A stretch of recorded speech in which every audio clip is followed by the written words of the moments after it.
Right, hello and welcome to this episode of our program Money Means Business. I'm Mona Moselhi, sitting here on behalf of my colleague Nermeen Nazim.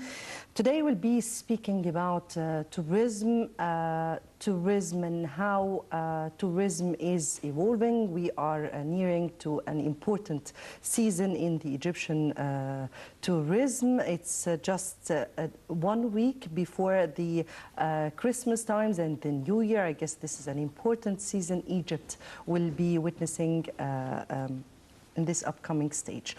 I guess that also would take us on the latest terrorist attacks and how this reflected the black face of terrorism, which has no religion, no ethic, no moral, nothing at all. But it also reflects how Egypt is to go ahead with its economy, put the economy on track and try at its best to carry on with what plans and programs it had already put.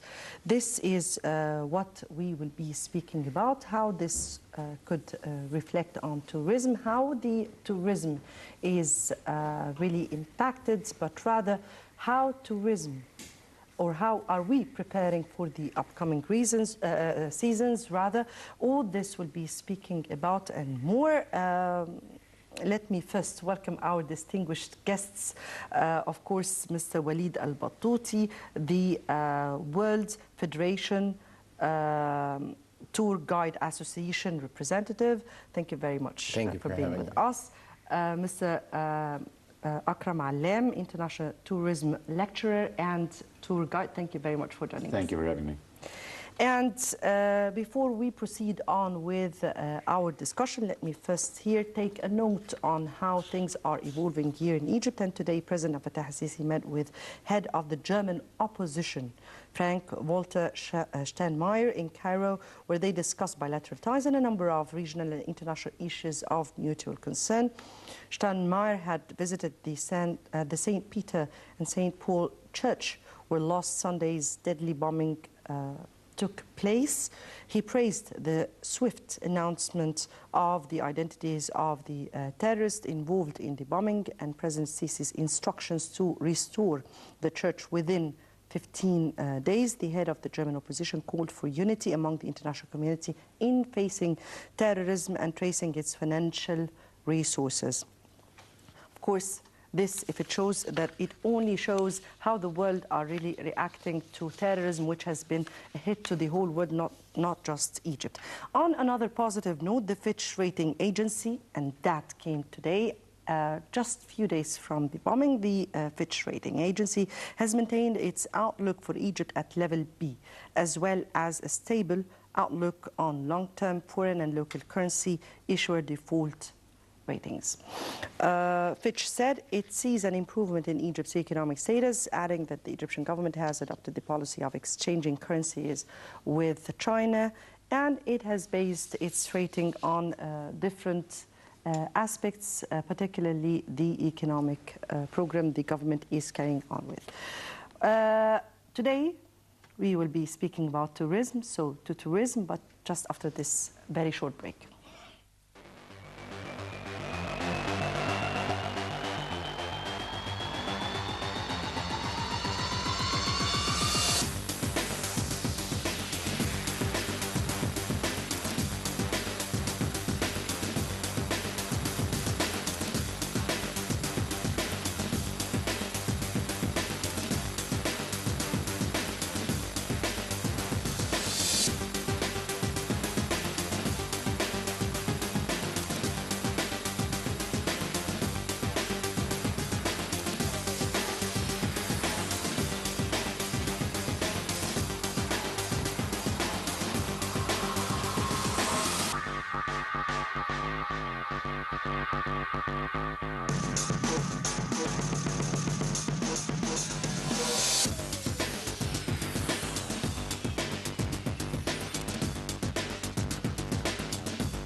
Right, welcome back. And as we were speaking, by the way, these pictures are just part of the sceneries and places, sites in Egypt, inside Egypt, our beloved Egypt. It's just part of what Egypt has.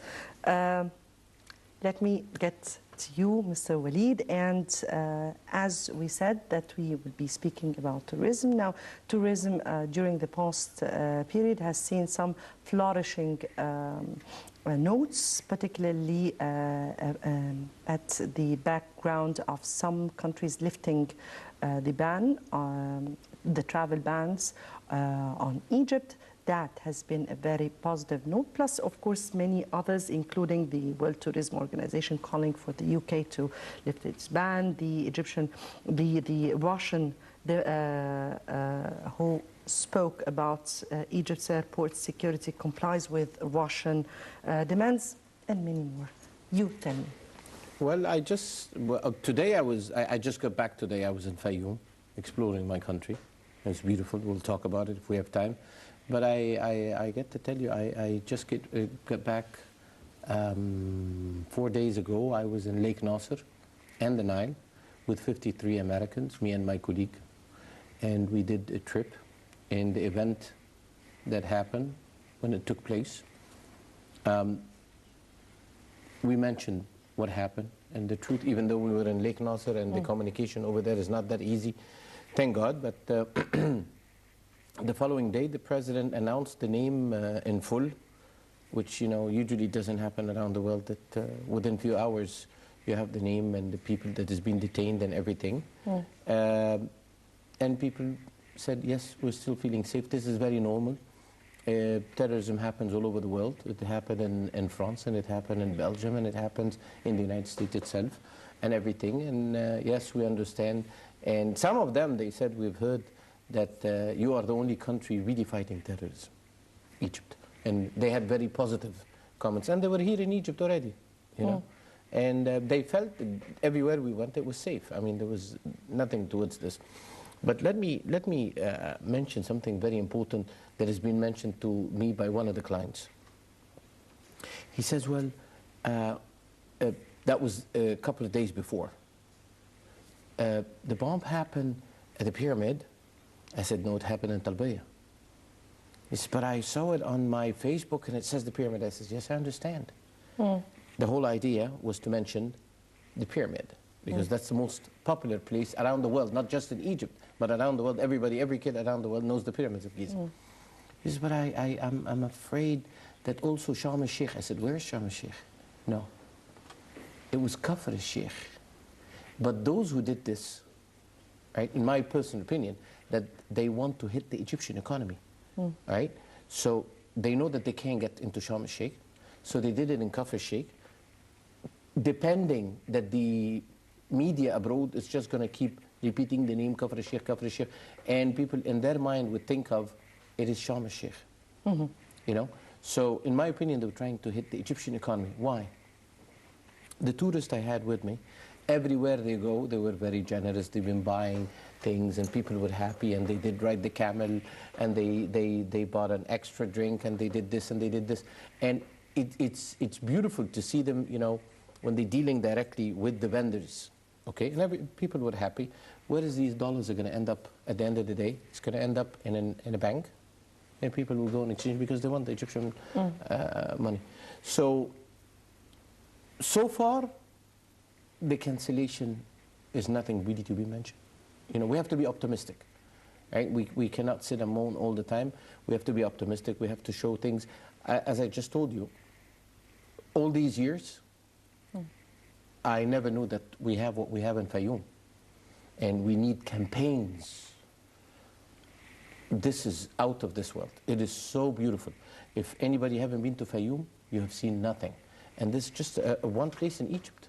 We'll speak about campaigns. Yes. We'll speak about campaigns. Let me take it from here to you, Mr. Akram. And before recording or before going on air, you said that you already have been with some of Australians. I had 31 Australians. Yes. And they're actually Egyptian lovers. Some of them were repeat visitors. and they had a wonderful time. And the bombing of the church did not have that much of an impact on the people while we were touring. Once the news is told to the people, told to the world, in the right way, in the right manner, I think we can gain a lot of support from the world.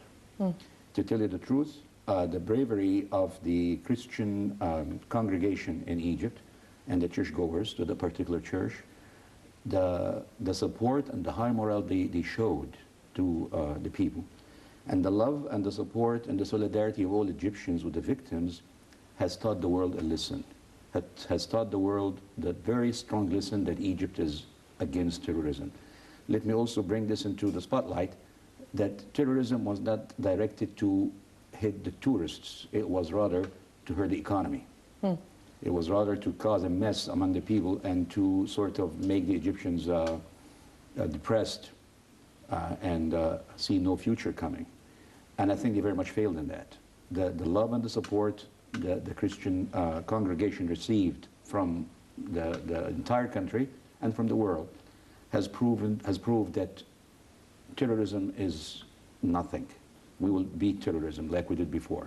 We have seen worse in the past few years. We have seen much worse, all right? And thank goodness the way was handled perfectly by the authorities, by the government, by the states. And to be able to catch the person that caused this in a matter of hours, that shows that our police is ready and they're smart, they have the tools, they have the means, they have the brains. Our forensic people are also ready. And to be able to bring the results in a matter of hours, that was a blow to all the tourists, not only in Egypt, but in the whole world, right? So I'm still very optimistic. I still see the tourists are coming. The tourists that I had for 12 days, almost 2 weeks, were very happy. They had a wonderful time. They were showing me and showing the families back home in Australia the pictures and the experiences, and they were all so happy and so cheering, and they were asking their families to come and join them next year. They have already started signing up for the same tour next year, you know. So I can tell you that we have seen worse, the best is yet to come. Yes, hopefully, of course, we do hope for that, because tourism, or the tourism industry sector, whatever you call it, is very important to the Egyptian economy. If we speak about campaigns, and throughout the past 3 months, Egypt have launched many campaigns to propagate for Egypt. Can you further illustrate on those campaigns, how the world reacted to those campaigns? What were they exactly in? Look, there was one in England on the taxis and the subways and everything. You know, the British people don't need to see the word Egypt. But what they saw this time, a new picture. In the past, we used to use old pictures. This time, they did a great job. The pictures were nice, the way they've done it and everything. I think they've done a good job this time. I must say, compliment them, and they've done a great job. There was one in Germany, I believe, and there was one in Italy. Okay? Yes. And they were beautiful. In my opinion, my personal opinion, I could see it was nice pictures and all of this. What we are missing is the transportation. They're holding us from the other side on the charter flights. All the tourists used to come on the charter flights. I believe the national carrier of this country, I don't know if I may say the name or not, but that's a government one. The national carrier have started from Spain, direct to Luxor. Yes. And there is one from England, direct to Luxor. And there is few from Germany. And there's charter flights coming from Germany. And what I would say, we shouldn't wait really, and for those who keep saying we're coming, but you have to do this. No, listen, the standard of security at the airport is as high as any other airport, even if it's not better than other places around the world. I must say this now, right? So we're doing our homework. No one has a weather like Egypt at this time of the year. You know, they have below zero. So when they come over here, they are drinking and having peanuts and all of this on the sun deck, and they're swimming when they come back from the visits, and they're wearing shorts, and they're having a great time. Yes. Plus, now also we are introducing new things, such as the Minister of Antiquities in Egypt have opened the tomb of Nefertari. This is a great attraction. The tomb of Seti I, and new sites. I have to tell you something, that I have just last week, I've received over 6 requests. People wants to go and see the Grand Museum, the new museum. Yes. Even though it's under construction, still under construction, they want to go and witness it while being constructed. So when they come back, when it's open, they say, we've seen it being built. So that's a new thing. See, it didn't even start, but it's promoting the country. You know, and I think the government should start thinking, the Minister of Antiquity and the curator of the museum, Dr. Tariq, I think they should start thinking of tours. I know this might take out of his time because the guy is working day and night, okay? But yes, for a little bit, you know, help the Egyptian tourism by opening every day 1 or 2 hours to the site of construction. And let's have witness, people, they come and witness, this is the largest museum in the world, and it will have this, and it will have this. And we should have the biggest ever celebration for the opening of the Grand Museum. Should be an international event, actually. Yes, presidents and kings and queens from all over the world, they all should be invited, and we should have a big, massive celebration. It's going to be a beautiful thing. And whoever doesn't want to come, good luck. You don't know what you're missing. You know, great weather. I mean, as I told you, I just came from Lake Nasser, and I am overwhelmed with Fayoum. Yes. And Egypt still have more, and Siwa. I mean, we have new products. I mean, if you've been to Egypt and you want to come back again on the Nile, we have new things for you to offer. Tailor-made. You don't have to come through a travel company. Now, you know, there is a hotel on the west bank of Luxor. It's privately owned for Abd Rasul. We both had the pleasure we were invited there for a dinner with some CEOs of travel companies. And they said, let's sit together and work out something away from the government. Let's do something. Ideas. Let's brainstorm all of us together and do something. And we sat there. The hotel is eco, like an eco lodge. Ecotourism. Yeah. Ecotourism. It's beautiful.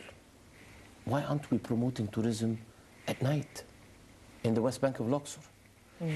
Us, that we've been there zillions of times, we can't even, but it has magic when we walked out of this hotel and you see the mountains of the West Bank lit by night. We should open restaurants over there and let people go and have dinner and sit, just to sit and enjoy the beautiful weather, a little bit of a cold breeze, and they could sit and have a bonfire or something. We need to change a little bit, you know, and instead of the clients just having breakfast, lunch, and dinner on the cruise ship, why don't we offer a couple of lunches and a couple of dinners outside and let them see Egypt, let them see the beautiful Egypt, let them mingle with the people. When I had my group with me, we go and have a walk in Shara al-Mu'izz, Mu'izz Street, and we were there, and I found young students with their guitar. So I went up to the young guy and I said, do you sing? He says, yes. I said, would you? And I didn't know that the 6 other ones are sitting next to him. They're like a band, and they're making sounds and everything. Boy, that was great. That was beautiful. And it was live show, and it wasn't, you know, planned or anything like that. And I told my client, look, so some of them start pulling out dollars, thinking like this is like in the subway abroad. And the boy says, I said, don't worry, it's okay. They think this is like in their country, but just continue, keep on playing. And the boys kept on playing, and the clients start to pull out their cameras and their videos and start videoing that, and they enjoyed it very much. That's what we want to give more. I don't want to take the tourists just to see the pyramids and the Egyptian museum and go back to the hotel. No, I want them to see you, to go somewhere, we'll see Egyptian families. You know, we were at the pyramid the day, we intend to do this deliberately. When we go and we found like a nice family, I asked them the permission if the people can talk to them. And I had the average age, they were over 60. So we met an Egyptian family, and the lady, she said, these are my grandchildren, 13 of them. I had one of my clients, she says, I have 14.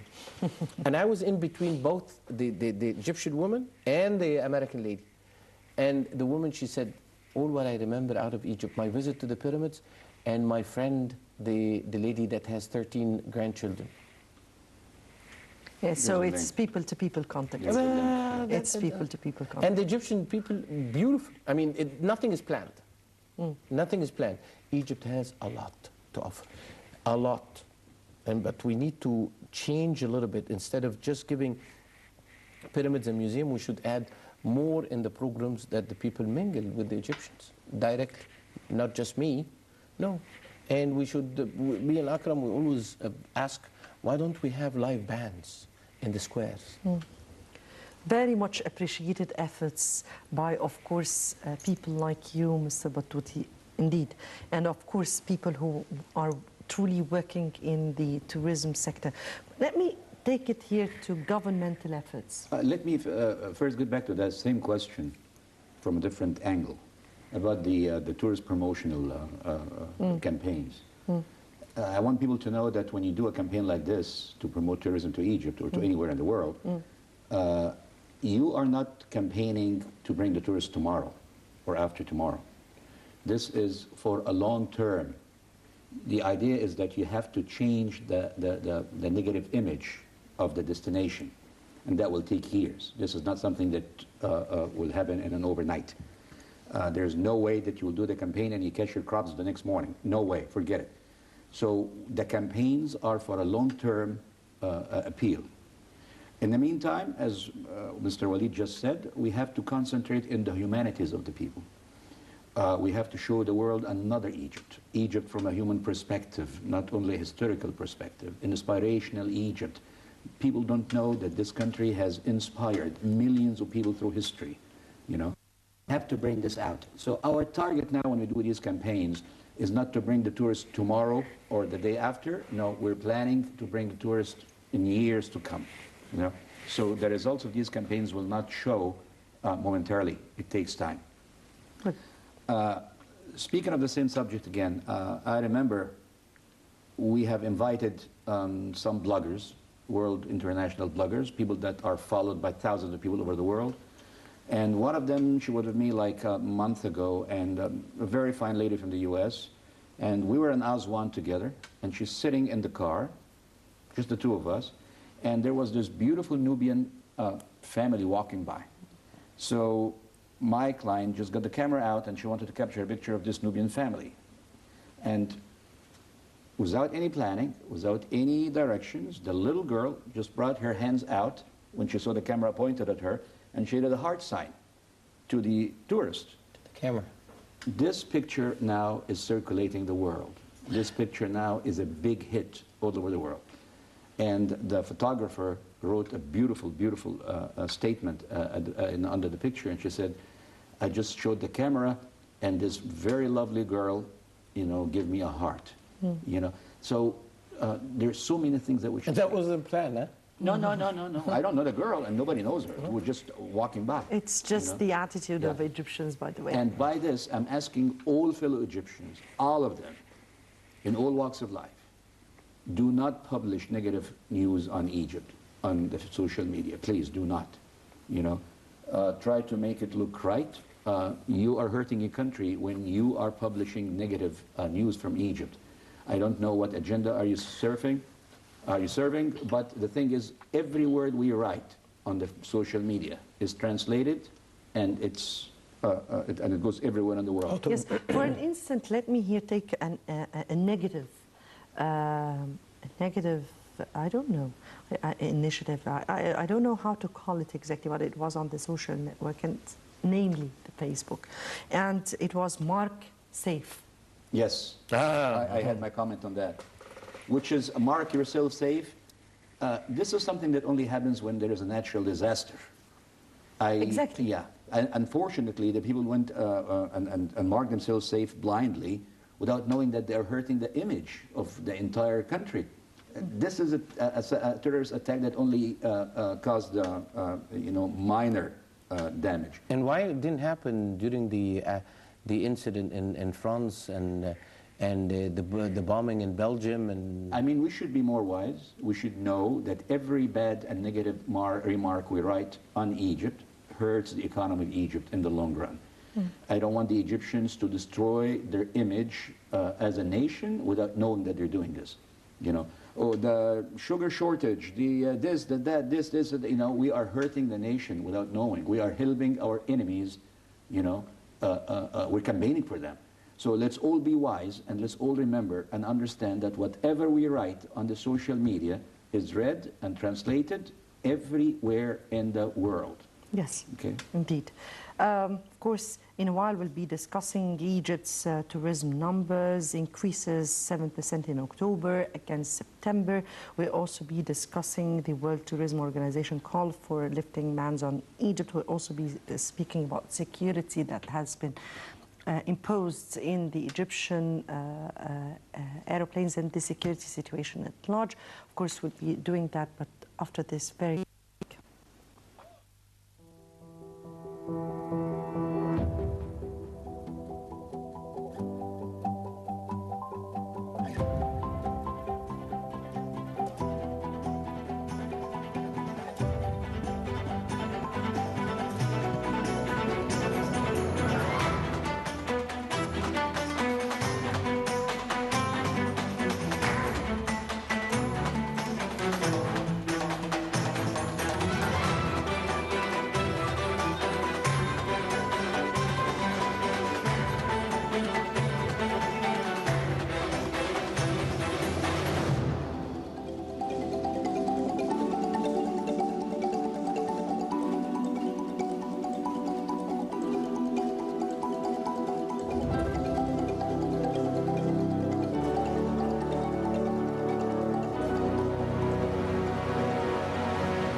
Right, welcome back, and this is Egypt. And we were speaking about preparations that are to be for the upcoming tourism season that would be taking place starting next weekend.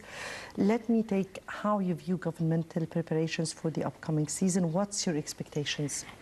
I'm very optimistic. You're asking. I mean, I'm very optimistic. You're always optimistic. No, seriously, I'm very optimistic. I see that it's, it went over the head. It's done, and we should look forward for a good season. As Mr. Akram said, we all have to watch out for what we write, and if at least the tour guides in Egypt supposedly were 18,000, I would say the active is close to 6,000. 6,000, 50% of them use the social media, so you've got 3,000 on social media with different language in the world. If those 3,000 decided to recruit themselves, each and every one, and I would like to ask all my colleagues, recruit yourself to the government and for yourself, okay? And for the benefit of yourself before even the country, if you want to look at it this way. And start putting nice things and put nice pictures about your country. And stop picking on each other. How did you get this picture and how did you do this? Stop it. We want to build our country and we want to help the government, right? Yes, tourism, we were hurt the most since the events of 2011 in January up till the 30th of June revolution. Clients now, they come and ask, and you know, it's in the schedule of my program. People wanted to know what happened in Egypt. So me and my colleague on the ship, we gave a lecture about this. Now, we give also a new lecture now, is the new discoveries. You know, Egypt is preparing lots of nice things that is coming in January 2017. Dr. Zahir Hawass will be announcing new stuff. The Minister of Antiquity, Dr. Khalid Al-Anani, will be announcing new stuff. Already we have the great discovery in Abydos, and Egypt is back in the media. And as Mr. Allam, yeah, front page. And as Mr. Allam just said to you, the people are coming now. Those are the lovers of Egypt. Those are the people who says, we're going anyway. The planes from the United States that come to Egypt is not subsidized. Yes, let me just put a small note on Dr. Zahi Hawass, because the Egyptian Indiana Jones, the very well-known Egyptologist, has been making a campaign to the United States in order to propagate. He is a campaign himself. Yes, he is. You know, Dr. Zahi cannot walk 5 meters from the door of his hotel in anywhere in the world, I have to tell you. And I've always said, Dr. Zahi, I hope the Egyptian government buys you the small jet and they put his head on the tail of the plane and leave him to go Zahi around the world for 1 year and see what's going to happen. So I will just, I guess I will just say a very small story. I don't know if I'm supposed to, I'm getting out of the role of being a presenter, and I'm just saying a small story about Dr. Zahi Hawass, and you know that he was a very good acquaintance or a friend to Omar al-Sharif, the famous actor. Yes. And they were together sitting in a cafe, and then people started saluting Dr. Zahi Hawass, and nobody even looked at Omar al-Sharif. Yes. And then at the end of the day, Omar al-Sharif said, who is more famous? Am I the famous one, or are you? And could you even imagine how... Well, that happened to me personally. I was Dr. Zahi and a big Hollywood movie star, I'm not going to mention the name, a really big, mega Hollywood star. We were at the Sphinx together, and people there started cheering and waving their hands. So that big movie star said, I'm sure they want to take pictures with me. And Zahi told him very strongly, no, they are here for me. And guess what? He was right. You know, once the gates were open, people rushed to Dr. Zahi. Dr. Zahi is a national treasure, and he should be treated as such. Yes, indeed. But he is, of course, one of those people who are really working hard for propagating Egypt in the best way. This is very much true, and this has to be really mentioned. Last month, let me mention something for you. Last month, me and Akram, we went to Europe. It has nothing to do with the government, on our own. And we gave lectures there about Egypt in English, right? Even though France and I saw Akram putting on social media, one of our colleagues, and she's a professor at the university in Egypt, she was conducting a lecture at the Sorbonne yesterday. In Egypt. For the postgraduates. Egyptology. We're scheduled to go first week of January to Japan. Both of us. We're giving lectures there in Osaka and in Tokyo. You know that Egypt Air, I'm sorry to mention the name, but this is the national carrier, is already back in Japan. And now we have direct flights coming from Osaka and Tokyo, direct to Luxor. So people, they fly Tokyo, Luxor, direct. This is an improvement. We're getting there. You know, the wheel is turning, and we're getting there. Japanese are coming. They used to come through via two other countries, an Arabian country and a country that is situated at the gates of Europe, okay? Not mentioning who they are. But the people, they do transit over there, and then they come to Egypt. Now, people can enter Egypt right in Tokyo and right in Osaka, because the minute they see the Egyptian pilots and the Egyptian flight attendants and the plane itself and all this, we should also put some extra nice movies on, like this one and other ones. And Mr. Alam always mentioned about we should increase more of these nice movies. We can make it. We're there, and we will make it. But we have to keep saying, we will make it. Yes, we will. Definitely we will. Let me take it, please, on the governmental level, because I know that people like you yourselves are really a good image to Egypt, but also the government has been trying its utmost efforts in order to reflect the positive image of Egypt. And many campaigns, as we said, were made. This is Egypt that we have seen this video about just a few minutes ago was part of that. And then there is this campaign that has been launched in 5 Arab countries.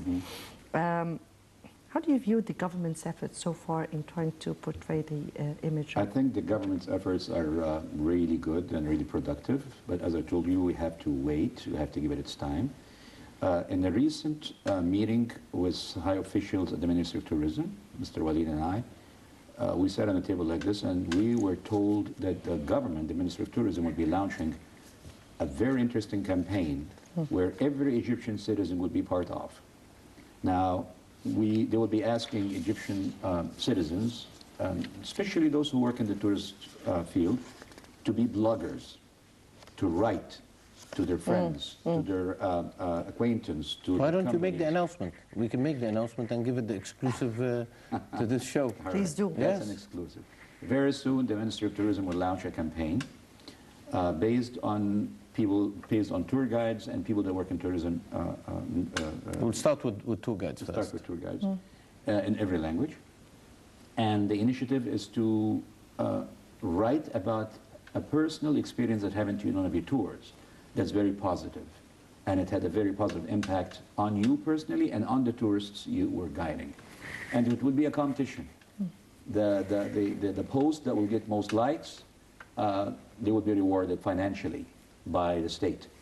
So this is a wonderful idea. It's trying to convert the tour guides to work internationally. Every day there's £1,000. Yeah. Every day. Every day.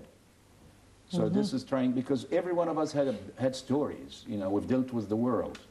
So every one of us find a nice story, a touching story, a story that is absolutely positive and inspirational, and post it in a site that we will be giving you later, all right? And it will be viewed by the world. So every one of us has a responsibility. It's not just the government. It's not only the Minister of Tourism. It's not the Ministry of Tourism that are responsible for bringing the tourists back and setting the rules. No, every one of us has the right to help, has the right to show his love and respect and gratitude to this country by adding to this page and to the campaign. Of course, you are responsible about the flourishing of this industry. And I guess your live shows would, No, I want to would tell you one really thing. work. On my last trip, my last tour, one of the clients came up to me and he says, I love your shirt. Where do you get your shirt? I was wearing a shirt with a tie. He said, where do you get that shirt? I said, it's tailor-made. He says, tailor-made in Egypt? I said, yes. He says, 100% Egyptian cotton? I said, yes.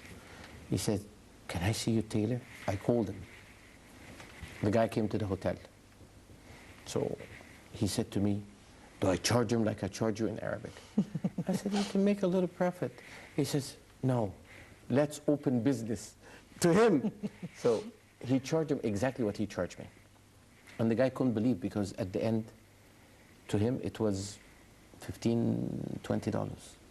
Nothing. That's nothing. And it's personal with his initials and you know, with everything. Guess what? He ordered 6 and he received them before we went to Lux. He kept putting on, and then he said, I want to go home. I want to go home. I want to wear this to work. I want to show them off. Can you call the guy and ask him to make me another 6? And you see, the tourists, they just don't buy any, you know, things in the market or a souvenir. No, now they buy shirts. I don't want to mention the name, but there's an Egyptian brand of Egyptian clothing, and we have a hotel that we stay at the end when we come back, attached to a nice mall. So I told them, everybody go and walk in the mall, see the Egyptians. And they walked in, and you know, when they came back, all of them, they said, what is this? This is even better than the malls we have in our country. And the best thing is, they all had bags. What makes me happy as an Egyptian, this is an unexpected money that is pumped into the Egyptian economy, not just through a bazaar.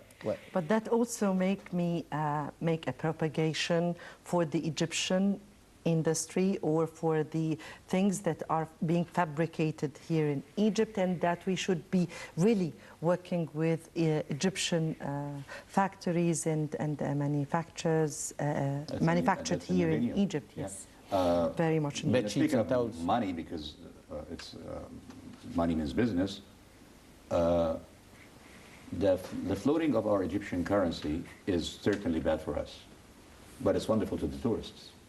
I mean, we should promote it in that way, in that manner. Egypt now is much cheaper than before to the tourists. So their dollar value here is more value than anywhere else in the world. So Yes. that is a point that should be considered. So they can come here and their dollar has more power than ever before. So they can shop more, they can buy more, you know. So that's also a point that should be considered. So I guess I'll leave it here. Let's come to Egypt, let's buy from Egypt. And my time is out. I have to end it here. Let me thank you, Mr. Walid Al-Batouti, World Federation Tour Guide Association representative. Thank you very much for being with us. Mr. Akram Alem, Tour Guide and International Lecturer on Tourism. And thank you very much for being with us. Thank you for having us. Getting back to you, and here is a recap to the stock market in Egypt in 1 week, plus of course all the economic situation and developments in Egypt. Let's watch this report, and many thanks for watching.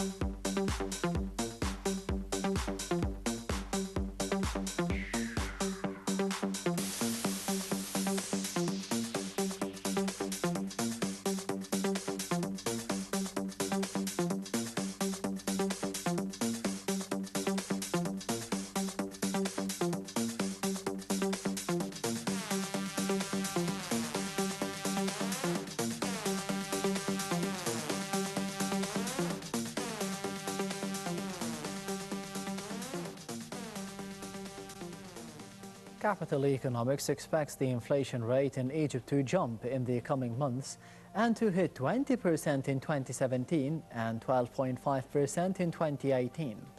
The surge in inflation rates is compared to the pound falling, which led to the increase in the import costs, as well as the measures taken by the government to tighten the fiscal policy, such as the implementation of the VAT and fresh subsidy cuts. The Egyptian economy is likely to slow sharply in 2017 as the steep fall in the pound pushes the inflation up and the fiscal and the monetary policy are tightened. But with the IMF deal now in place and the government making good progress on the reforms, growth should pick up from 2018.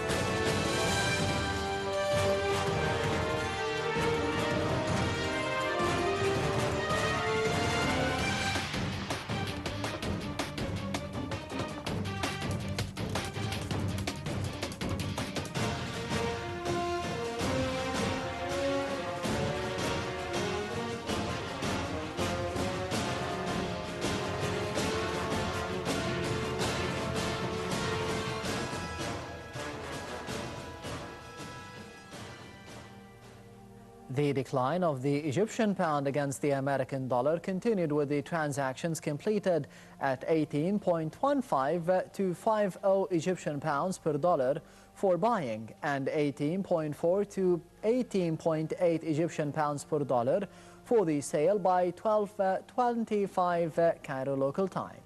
The highest rate for the bids and the asks were offered by Saib at Egyptian pounds 18.5 and 18.8 pounds respectively per dollar. The US dollar and the Egyptian pound pair was started at 18.15 pounds for bids and 18.47 pounds for asks. The average rate set by the Bank of Egypt on the 13th of December was $18.49 for the Egyptian pounds for sale and 18.10 pounds a dollar for the purchase.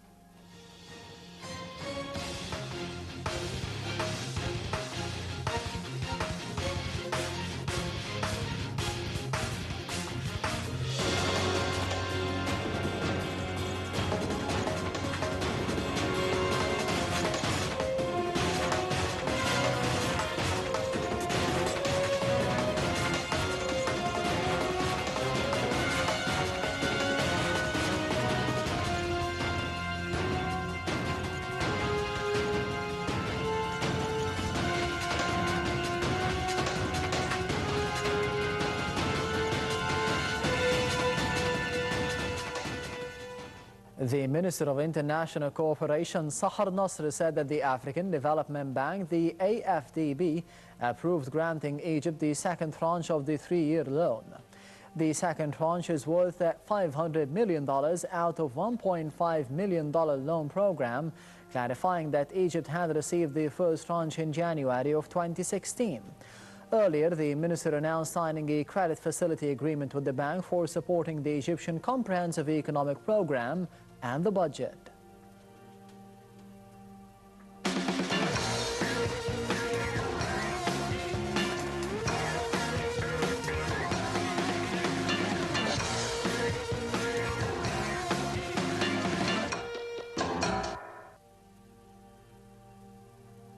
The Consumer Prices Index, the CPI, in the United Kingdom went up 1.2% year-on-year in November, reaching the highest level since October of 2014. The inflation rate exceeded expectations of a 1.1% increase. It recorded 0.9% in October of 2015.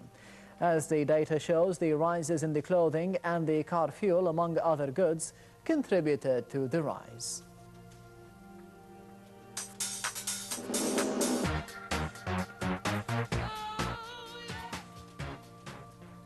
Oil prices fell about 1% on the renewed concerns about the oil glut, sparked by the rising American crude inventories in the storage and the OPEC saying output cuts must be implemented to avoid the prospect of the growing surplus. The crude inventories overall fell by 2.6 million barrels in the last week, compared with the analyst expectations for the decrease of 1.6 million barrels. The Brent futures for February delivery fell 35 cents to $55.37 a barrel, an 0.6% loss. The American crude fell 58 cents to $52.40 a barrel, a 1.1% loss.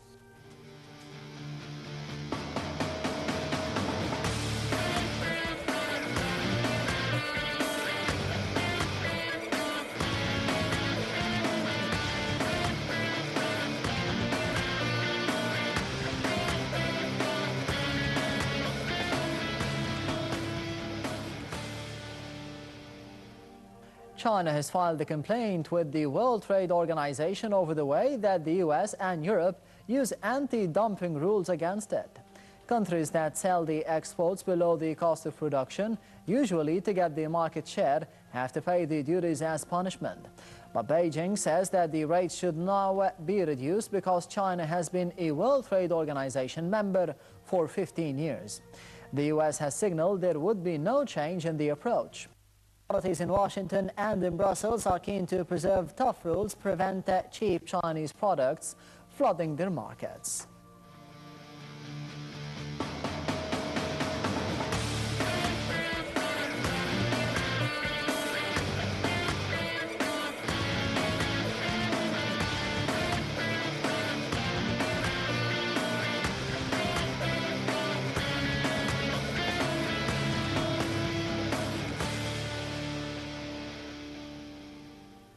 Stocks slipped as the Federal Reserve met with the American Central Bank expected to raise the interest rates for the first time since December of 2015.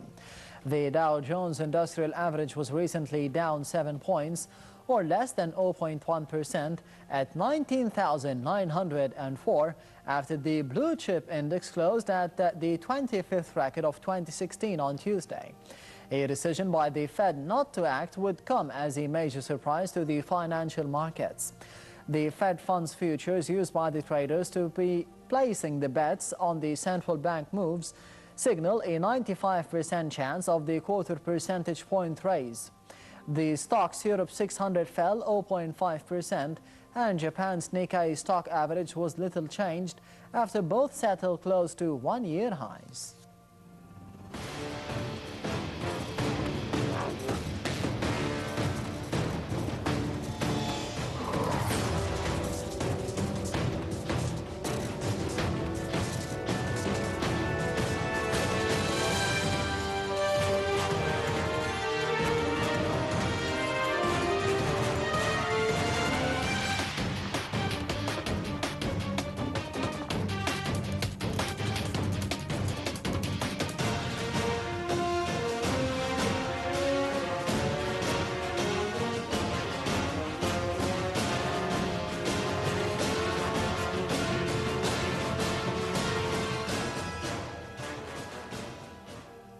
The Asian Development Bank, the ADB, has trimmed the 2016 economic growth forecast for Asia to reflect the slower than expected expansion in India. The lender now projects that a group of 45 countries, which it calls the Developing Asia, will grow by 5.6% this year. That is slightly lower than the previous forecast of 5.7%. However, the ADB left the growth projection for 2017 unchanged at 5.7%. It says that the Asian economic outlook remains stable despite the global uncertainties. The bank blamed the slight slowdown in India, one of the biggest economies in the region, for this year's downgrade.